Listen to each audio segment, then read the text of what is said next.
Hey folks, David Frost, my strategic forecaster here for another episode of Common Sense Market Analysis. Today is Tuesday, November 28, 2017. We're looking at a daily chart of the SPY or Spider, which is the proxy for the S&P 500. Pretty incredible day out there today. The S&P was up about 1%. The Spider itself was up $2.64. Pretty incredible move when you think about it. You know, how many times can I say the trend is your friend until the very end? We're in a raging bull market that is getting stronger and stronger. Of course, there'll be a point in when the market turns, but it's not going to be anytime soon.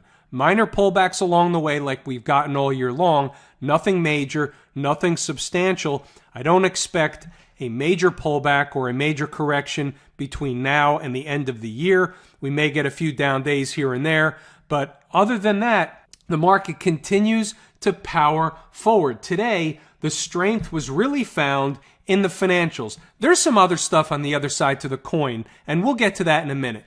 But the strength today was made in the financials. You had stocks like JP Morgan Chase up 3.5%, Goldman Sachs up almost 2%, Bank of America up almost 4%. I mean, these are pretty substantial moves. They're out of the ordinary. They're certainly not the norm. But you remember how we always say that without the financials, the market's not going to come along. If the financials are powering forward, it's likely the market is going to get pulled up with it. That's what we saw today. If the financials are on the downswing, it's likely the major markets are going to get pulled to the downside. But today, we had a major upswing in the financials, and it pulled the entire market with it, minus some of the technology names. We'll get to that in a second. Where's this market going? Well, it's at new highs, so it's anybody's guess where the actual top would be, even an interim top. But the next major area of resistance should be either the 263.50 or even up to the 264 area. Somewhere in that zone, we're likely to see a pause or a correction back down, at least a retracement from the most recent move. Remember, home base is the 20-period moving average. Now we're once again getting somewhat extended on the daily chart from home base. The market's not going to stay too far away or extended from home base for an extended period of time. So while we may have another up day or two, likely story is the market's going to either have to go sideways or come back towards home base. So what do we have on the docket this week? Tomorrow, I believe tomorrow, we have GDP. So that could be a market mover. Thursday, we have a vote on the tax bill in Congress. That's likely the major mover, right? We could have a buy the rumor, sell the news event.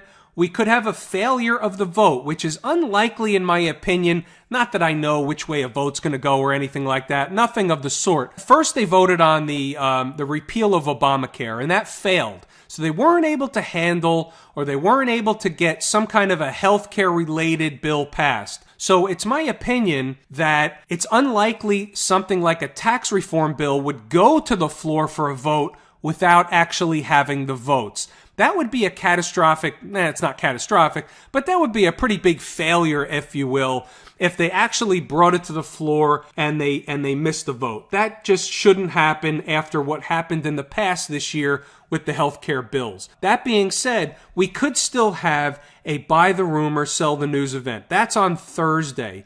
So either Wednesday with GDP, but more likely Thursday, we could trade up into that time frame and then have some kind of a correction back down to reality, back down to planet Earth, back toward the 20-period moving average. Now, it's not really a correction per se, meaning it's just a pullback that I'm looking for. I'm not looking for any kind of major correction taking place, but now we're getting into the overbought condition, overbought territory. Although we did have good volume today, and the market dropped in the middle of the day. That's where some of the volume did come in. But all in all, we finished the day with 81 million shares. Now, normally, that's not a heavy volume day. But the average daily volume, and this is a 90-day average, has been dropping. And the 90-day average volume is only 60 million shares. So all in all, the volume today at 81 million shares is pretty good volume. Pardon me. 97 million shares. My fault. I didn't count the 4 o'clock to 4:15 number. I took the number off another screen I'm looking at, and the actual number of the finishing volume of the day at the 4:15 close is 97 million shares. That's good volume, considering where we've been lately. Let's talk about the IWM, another market that just absolutely ripped higher today, up 1.5%, a little bit more than that, and you can see where we came from just only on the 15th, less than 2 weeks ago of November. We were down at a low of 144.50. Today we're up almost at 153. In terms of the IWM, that's a tremendous move. Basically filled a gap, came up just a few pennies short of our 144.25 level that we identified long before price got there, and we ripped higher ever since, only pausing for 3 days in between, and today was just an extended move. Now we're obviously getting extended again on the IWM, just like the spider from home base, the 20-period moving average. The 20 and the 50 are basically in the same area. We're extended. We'll need to pull back or at least go sideways for a while and let the 20-period moving average come up to price, or let price contract a little bit down toward the 20-period moving average. But again, above all the moving averages, it's a bull market. The trend is your friend until the very end. My favorite leading indicator, leading the markets higher today, up over 1.5%, $2.38 on the IWM. Tremendous move. Favorite leading indicator was telling us higher prices were coming. In fact, this was telling us early in the day higher prices were coming. The second favorite leading indicator of the market are the transports. And look what the transports did today. Up over 1.5%, 158 points today, right into the 50-day moving average. That's where we stalled out. That's normal, common market behavior, not uncommon for the market to trade right up to a 50-period moving average. That was certainly pretty far away at the beginning of the day, and that's where it found resistance for the day. So we did have, and we talked about last night, we had the laggard, one of the laggards was the transports, right? So we have the transports now starting to play catch up. We're a long way from the highs, the all-time highs. However, really not that far away if you think about it, only about 300 points away, but it is playing catch up now. We have the IWM at highs. We have the S&P 500 at highs. We have the Dow at highs. We have everything at highs minus one or two markets. Pretty interesting. This is telling us we're in a bull market. The trend is your friend until the very end. And by the way, just as a point of interest, the pivot high over here against this pivot low here, today, I believe this is right about, I didn't even measure it, but you can tell this is about a 50% retracement, which coincided with the 50-period moving average. So maybe we stall out here. Maybe we have to consolidate for a while in order to push higher again. Maybe we go sideways and then we have another push higher.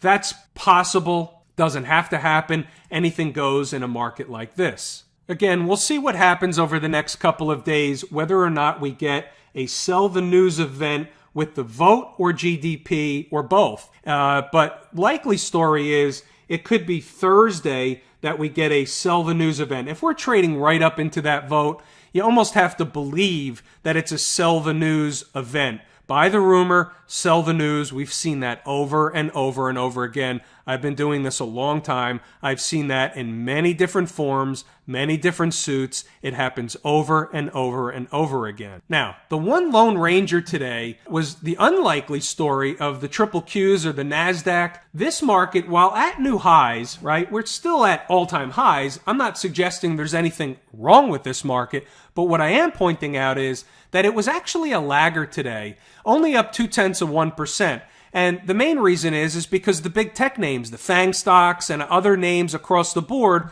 were negative or flat. Very few tech names were up today. And we just name a few. So you have Google was down almost 1%, almost $9. Facebook down 0.33%, not a big deal one way or the other. Apple was down 0.5%. So these aren't big moves, but they certainly weren't following the market on the upside. Look at Apple. So we have an interesting scenario in Apple. So we have a top in Apple, and now we have a potential lower high. Is this telling us something? Is this telling us that Apple's going lower, failing to break out to new highs with the rest of the market, failing to break out to new highs like other names have? And is it going to fail short of a double top and roll over? It's possible. We'll see. I've got my eye on Apple. That would be interesting because it is a market leader. Netflix was up today. That was one of the names that was up. But you have names like NVIDIA, which is a market leader, has been all year long, down 1.5% today. And I can go on and on. There's a lot of other names. So some of the NASDAQ components did take a hit today. And while the triple Qs are at highs, it was interesting how they weren't being pulled up farther with the rest of the market. I don't know if it's a sign of something else to come later in the week or if it's just sector rotation. It's a little early to tell, but it's something I've got my eye on because it's interesting information. Generally speaking, when money flows into stocks, it's flowing into the hot names, and today it wasn't flowing into the hot names so much. So I'm watching that closely. We'll see if it's a signal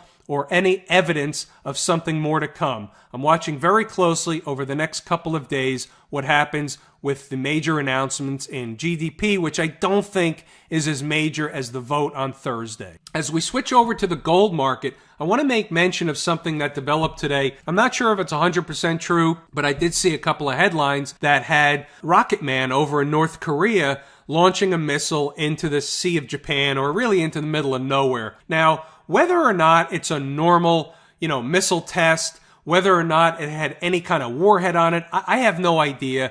I don't know that anybody has any idea, but the point of the matter is two things. Number one is Trump gave him a warning. So we'll see if Trump responds to that launch of a missile from North Korea. But the other thing is the gold market really didn't care. We didn't make any kind of a substantial move in the gold market, so the market doesn't seem to care. The market doesn't seem to take that information with any kind of substance whatsoever. If gold moves tonight or tomorrow or later in the week, it will be because of the North Korea missile that happened today. It will be a delayed reaction, quote unquote, in terms of what the media indicates. I just found it interesting that I did see that headline today and gold didn't move. Normally it would on a news event like that.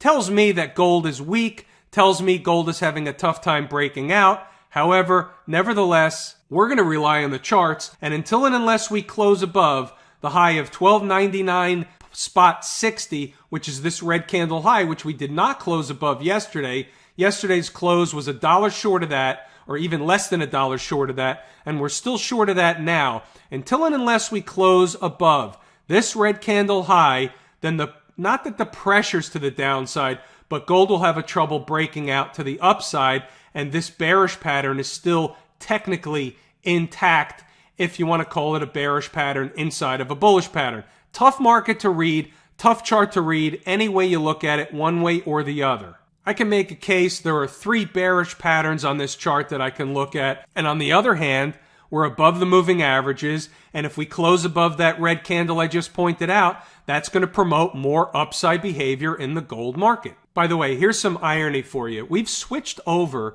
to the February contract. Now, I didn't move the trend lines previously put on the chart. We had a 1303 at a gap fill area. That 1303 is no longer at the gap fill because we rolled to a different contract, but where it is, how about this red candle high or a breakdown candle? There was a gap lower. This was probably a Sunday, right? We closed the market. Well, I don't know for sure. The 17th. Well, the 17th of October was a Tuesday. Maybe we were closed Monday. I don't recall. Either way, it's not really important. The point is that the high is 1302.90. The old gap is 1303. Doesn't really mean anything from a technical perspective. I just find it fascinating that certain numbers tend to repeat over and over again, even despite the fact that we just rolled to a new contract month from the old December contract to the February of 18 contract, and these numbers are still important, but for different reasons. The numbers are the numbers are the numbers. I'm always fascinated by the numbers, but rarely surprised by the numbers. Let's look over at silver. So we're having a breakdown in the silver contract, and you can see here, we talked about this last night. We have a big breakdown candle. We had a bearish wedge pattern, and all of a sudden we're breaking down to complete this pattern. The question is, are we going to close below on a daily chart below this green candle low? If we do, that's bearish. Lower prices would be coming. If we don't, then that still has intact a bullish pattern inside of this bearish pattern, or the bearish pattern is inside of the bullish pattern, and we could still promote higher prices, or the market could have higher prices in store. The important level is 16.769. That's the important number we're going to be watching over the next couple of days. The market should find intraday support at that level. We could pierce through it, but they should want to fight through back to that level. It's not going to be so easy to close below that level on the first shot. So any hit of that level could produce an intraday trade for those that want to or do trade silver. Crude oil is starting to consolidate. All we're really doing is coming back toward home base. This is still an uptrend. As you can see, the moving averages are getting wider. When that happens, that's telling you the market is very bullish. So there's nothing wrong with this market. For us to come back to home base, common, normal market behavior, nothing wrong with this market. If we began closing below the 20-period moving average, and certainly if we got below this level here, that would be a different story. Until and unless something like that happens, this is in an uptrend, it's a bullish market, and we should reach into the 60-ish area. We got into the 59s the other day. Let me move this over, and you can see here the high was 59.05. We should get slightly higher. This is still a bull market. Nothing technically wrong with this chart in crude oil. Everything we discussed last night remains the same. The bond market had a little movement today. At the end of the day, we finished, or will finish, near the open. That's pretty much a nothing day. Not a lot of movement. A little bit of a range today, but we're staying inside the same area for the most part we were yesterday. This is going sideways. This is likely building energy for another move higher. Everything we discussed last night is still the case. We're above the moving averages. I think all we're doing right now is building energy to get through this pivot high and also this red candle high. If we can build some energy and go sideways for another few days, that's what would be happening here. We would have an up move, sideways, another up move. The energy would then be released to the upside. I think ultimately they're going to take a run for double top. That's what I said last night. That's what I said last week. Everything remains the same. No change in the bond market.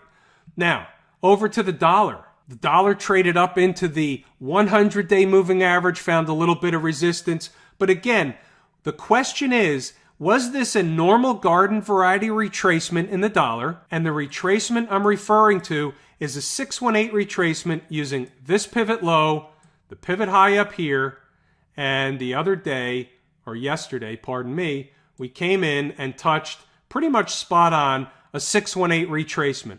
If that's the case, we could take off to the upside, but there's a lot of work to do to get above the moving averages, above this red candle high. This is a breakdown candle. We have 3 moving averages to get above. We have another red candle high to get above. I mean, this has got a lot of work to do to get back to where I thought we were originally going, which was the 200-period moving average, which is sloping downward, so it was higher before, and then the 97 area. Seems a lot farther away now than it did before. So there's a lot of work to do on the upside. It could be that all this was a simple pullback pattern, right? We had a big up move. We had a fake out, a pullback, 618 retracement, which is pretty garden variety, and then another up move. That could be what's happening, and we had a pretty interesting move if that's the case. I mean, we had, look, let me wipe this off, and this is a chart lesson. This has nothing to do really with the dollar per se. It's just a chart I'm looking at. And so we had an up move. We started to consolidate in a bullish fashion. Generally speaking, this would promote another move higher. That didn't happen. We broke down. We got below on a closing basis the low of the green candle. Let me just show you specifically. Once we closed below the low of the green candle, that's usually a sign that we're going lower. It's usually the sign that the same energy that would have once been released to the upside because of the bullish pattern will now be released to the downside, and that would generally be lower than we did come with the 618 retracement. But the market is the market. The market is never wrong. Right now, we're holding the 618 retracement. We'll see if we can get above these moving averages, and we'll go from there. And with that, it's everything I wanted to and intended to discuss tonight, so I will give it a wrap there. I'm David Frost, my strategic forecast. Thanks for tuning in for another episode of Common Sense Market Analysis.